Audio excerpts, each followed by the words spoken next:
নমস্কার, আমার সকল শ্রোতা ও দর্শক বন্ধুদের স্বাগত।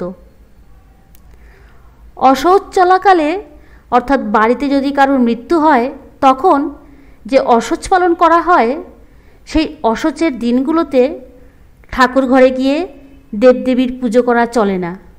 আমরা প্রত্যেকেই তা করি না। স্বামী হরিহরানন্দজি বলছেন, এটি একটি সামাজিক বা পারিবারিক প্রথা। এর পেছনে নির্দিষ্ট কোনো কারণ নেই। অসহজ কথার মানে আমরা এইভাবে ব্যাখ্যা করে থাকি যে পরিবারের কেউ মারা গেলে তার ফলে একটি অশুভ কালো ছায়া প্রবেশ করে সেই পরিবারে। এমনটা কিন্তু নয়। এই ধরনের একটি সামাজিক প্রথা চলে আসছে। এর পেছনে নির্দিষ্ট কোনো কারণ নেই। কারোর বাড়িতে যদি অসহজ হয়, সেই বাড়িতে দেবদেবীরা পুজো পাবেন না বা পুজো দেওয়া চলবে না, এমনটি কিন্তু নয়। যে বাড়িতে কারোর মৃত্যু হয়েছে সেই বাড়িতে অসহজ চলছে, সেই বাড়ির অন্যান্য সদস্যরা কি না খেয়ে থাকেন? তাহলে বাড়িতে যে সকল গৃহদেবতারা আছেন তাদেরকে জল মিষ্টি কেন দেওয়া হবে না, বা নৈবেদ্য কেন নিবেদন করা হবে না, বা তাদেরকে কেন না খেয়ে বা তাদেরকে কেন না খাইয়ে রাখা হবে? এর পেছনে কোনো শাস্ত্রীয় কারণ নেই, বা কোনো শাস্ত্রে এমনটি কিন্তু লেখা নেই। আসলে এটি একটি সামাজিক প্রথা, দীর্ঘদিন ধরে চলে আসছে, আর মানুষও তা পালন করছেন। মানুষ এই ভেবে ভয় পায় যে যদি অসহজ অবস্থায় দেবদেবীর পুজো দেওয়া হয় তাহলে বাড়িতে কোনো বিপদ আপদ হবে। এটা কিন্তু ঠিক কথা নয়। অসহজকালে যদি বাড়ির সদস্যরা খেতে পারেন তাহলে দেবদেবীদের কেন নৈবেদ্য দেওয়া হবে না বা পুজো দেওয়া হবে না? যদি মনে করেন দেবদেবীরা শুধু মূর্তি বা ফটো, সেটি অন্য কথা।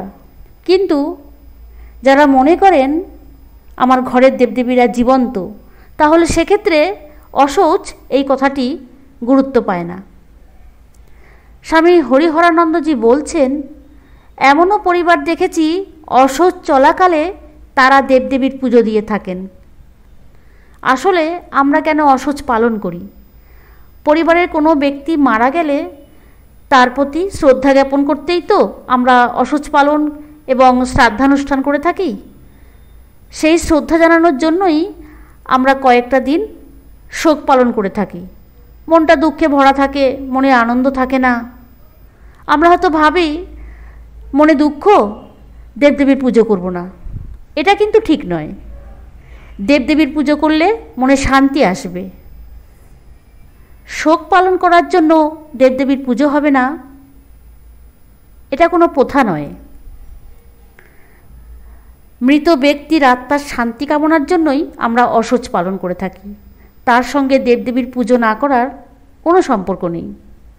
দীর্ঘদিন ধরে এটা একটা সামাজিক প্রথা হিসেবে চলে আসছে।